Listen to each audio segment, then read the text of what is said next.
first one. But still on Pipey on his journey.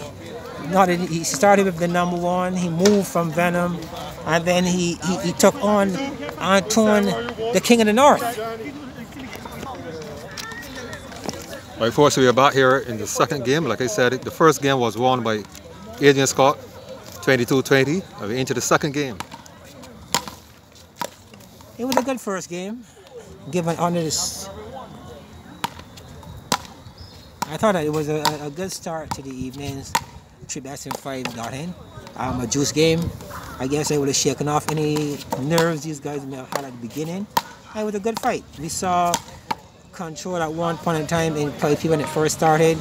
We had into the latter part of the game, Scott taking control, and then Pipey doing really well from 16-19 down to come and juice the game. So that's what we can do now is hope that we have just as competitive a second game, and let's see what the evening brings in this 3-5 lineup. Yeah, in that first game we saw Pipey had the lead initially, but when it came down to the end of the game, Adrian Scott take control. Maybe Adrian Scott was trying to adjust to the chopping style. Because you know, a chopper, you have to adjust to the spin in the ball, John. You have a long tennis background and you know a lot about spin. Could you explain to the fans who are listening about spin in tennis? I would really prefer to explain to you. But since you let me to tell, sure, I mean, spin is all about being crafty, reading the ball. Many a times, spin, if you don't approach it the right way, hassle and come onto the ball too quickly, you can find yourself in trouble reading the spin. Most of the time, from my long tennis experience on spin.in, it would be allow the ball to do what it needs to do and then play the ball. But whenever a ball is coming at you with so much spin, it's always good to allow that to work it as much as possible. Yeah, you just have to wait and let the spin come out. But in road tennis, there's not that much time. You really don't have that much time to do that level of negotiating. I would say to a road tennis player, get to the ball as early as possible and be positive in your stroke play. Very good advice and very good teachable moment there by Mr. John Waite. John, will you consider yourself an A-class player or are you still a B-class player? Maybe I'm the best of the Bs. I know recently there was a tournament in Charleston. You were in the finals against Ivor Lashley. Yeah, you did well, but unfortunately you came out, you know what I mean? You came out second. Well, which was good. Reaching the finals, I believe, was a good kudos to John Wick to get in the finals. And that evening, the better player on the evening won. And that's how tennis is played. So kudos to Mr. Ivor Lashley for a job well done. Yes, folks, we have a good crowd on hand. As you can see, the guys around are observing the protocols. They're wearing their masks and they're social distancing. And John, we're seeing some ease in the country where activities is concerned. That probably I have to be the play and the shot of the night so far. Very, very good exchange by both players and an excellent shot to close it out there by Adrian Scott. Scott is a heavy hitter of the ball. He's no wonder he's a giant in this particular arena this evening. He's known for giving the ball some good thumps and good power, and that was a very good display not long ago. Yeah, throughout the years, Adrian Scott, his tennis have improved by leaps and bounds. I can remember Adrian Scott coming to Bushall, and he was like what you call a wily. That's a bird. That's a local bird here in Barbados. But he went to Belfield, another camp, where he met folks like Venom, Aaron, Barker, and the like. And his tennis have improved. He have settled down, and right now he's on top of the B class. No, he's playing some really good tennis. He scored no 10 serving to 8. I'm a 2-point lead to Scott.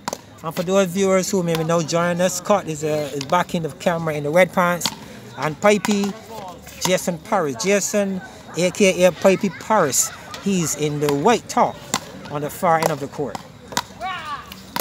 Right now, Adrian Scott is in fine neck.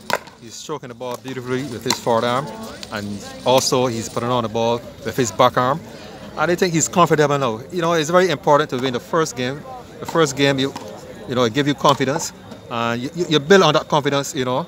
And right now, Agent Scott, he's quite settled. He's comfortable here. Well, he's no stranger at all to the sport. He has already 2 B-class championships under his belt. He would have been the champion in his constituency area last independence.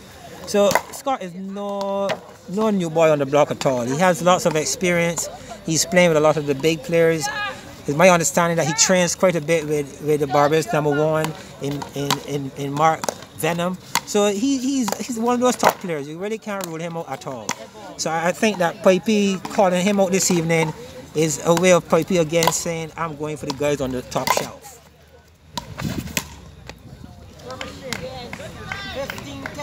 15-10, a 5-point lead. Adrian is leading by 5 points.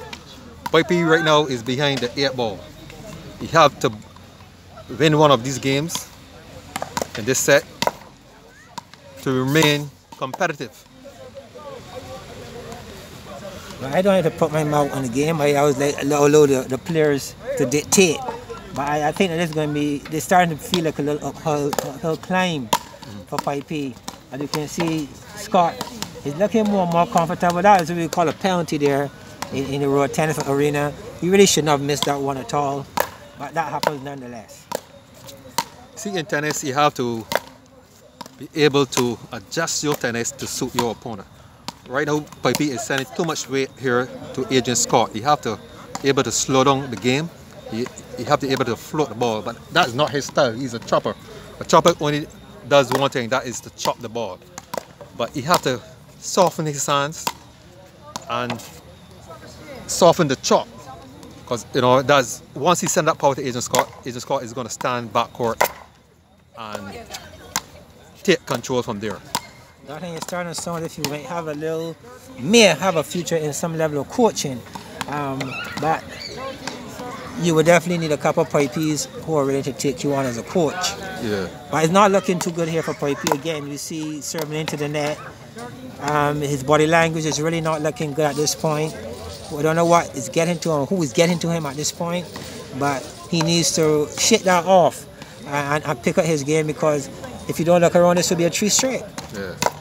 Yeah, John, you know, the puncher is someone who have a lot of experience in road tennis. I'm a former national champion, so you know.